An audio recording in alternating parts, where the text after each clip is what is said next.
infamous military base in the world. Nevada's Area 51 is once again generating its share of wild speculation.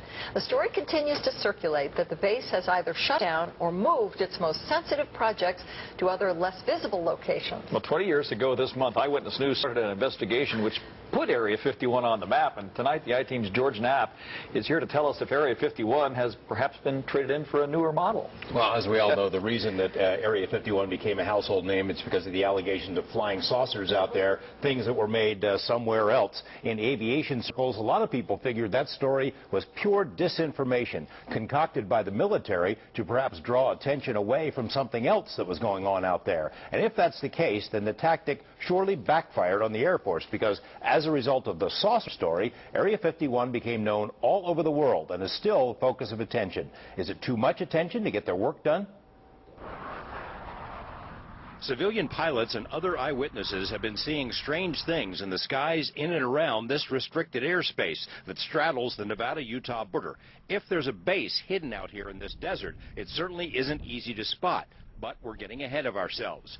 Contrary to persistent media reports, the world's most famous secret base, the original Area 51, is doing just fine. A 1997 article in Popular Mechanics magazine claimed the whole place had shut down and moved to eastern Utah so the military could work on a secret space plane. Not true. Nearly every day, the unmarked planes ferry employees from a terminal at McCarran up to Groom Lake. Buses with blacked-out windows still rumble up and down the long gravel road. Satellite photos show the facility, that's the only term the government will use, the facility operating at Groom Lake is bigger than ever, with new hangars and other buildings. And that means the cottage industry that's grown up around the base continues to thrive as well. In Rachel, the little Ailey Inn still sells Beam Me Up Scotty highballs and E.T. merchandise. At the other end of the extraterrestrial highway, the rival Area 51 Research Center sells its own merchandise under the shadow of a 30-foot-tall alien robot. Curious types armed with cameras and high-powered lenses still trek through the desert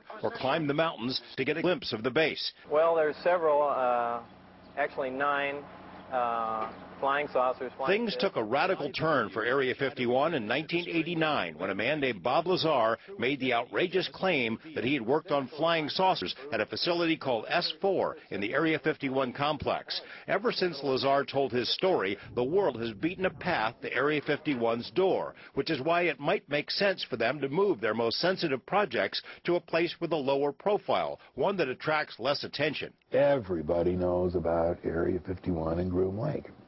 What the interesting thing is I don't think there's anything there anymore. I mean, John Lear has done as much as anyone to put Area 51 on the map. He knows there are still programs underway out there, but suspects the most sensitive projects, ones involving the most exotic technology, perhaps something resembling flying saucers, have been moved. Lear thinks some of the most advanced work is now being done at a sister facility, Area 52, in the Tonopah Test Range.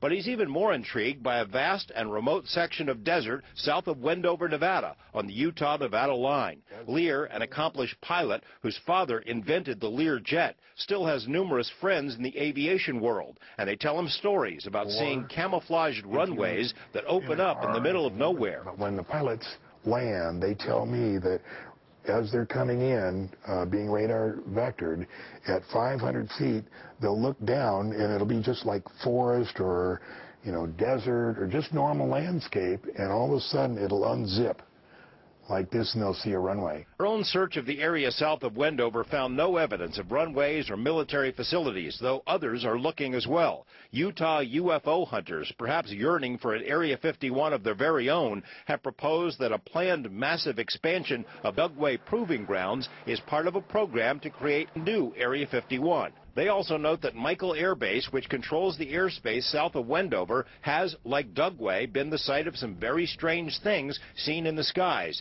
including saucer-type craft and shafts of light that seem to emanate from the ground. The one thing we've learned from chasing after the original Area 51 is we're unlikely to find out much unless they want us to know. If something's going on out there, they don't want anyone to know about it. They're not going to know about it. It's not going to happen. The man you just heard from there talking about secrecy is T.D. Barnes. He worked as a CIA radar specialist out at Area 51 for many years and is president of an organization called the Roadrunners, former Groom Lake employees who today are much freer to talk about what went on out there because some material has been declassified. On our website are links to the Roadrunners and to other sites where you can learn a lot more about Area 51 and the other places that were mentioned in tonight's story. Tomorrow at 11, a look at how deeply Area 51 has been ingrained in our cultural fiber, and we'll update you on Bob Lazar and things he said 20 years ago, which turned out to be right on the money. So the guys at Area 51 must be kind of happy that the media is saying nothing's going on there, so they're going to like move along, you know. Yeah, I'm sure that there are many who think just that, you know, just as the flying saucer story might have been created as disinformation, that as a diversion ploy, so was this story about the base has been shut down, and I hear it all the time. People who say they read it somewhere, Area 51 isn't there anymore, and it's probably deterred a lot of people from going out there, which means a lot fewer headaches for the people who run the base. The fact is, Area 51 is alive and well. There is no other place like it in the world. And even if they have moved some other things, different places, that place is very, very busy. Still humming, huh? Yeah. All right. Thanks, George.